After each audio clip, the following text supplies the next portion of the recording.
Selamat datang di channel Nyicip Gadget.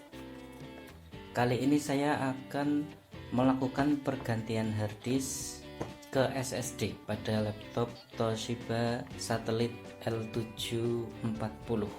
Ini adalah laptop model yang sudah lumayan lama, mungkin sekitar laptop tahun 2012-an ya, karena sistem operasi bawaannya itu masih Windows 7.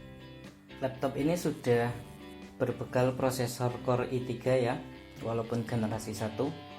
Tetapi seperti tadi di awal video, nah itu proses bootingnya itu hampir mencapai 2 kali status WhatsApp ya, hampir 1 menit.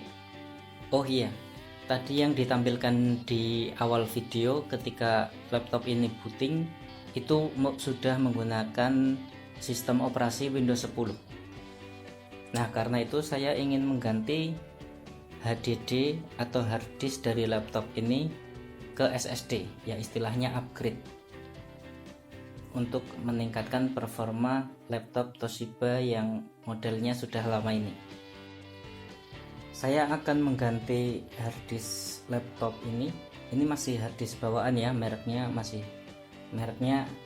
harddisknya juga Toshiba, sama seperti laptopnya. Saya akan menggantinya ke SSD merek KingMax dengan kapasitas 120 GB. Ya, ini kalau kita membeli online ya sekitar 250-an ribu, kalau offline ya bisa sampai 300 ribuan.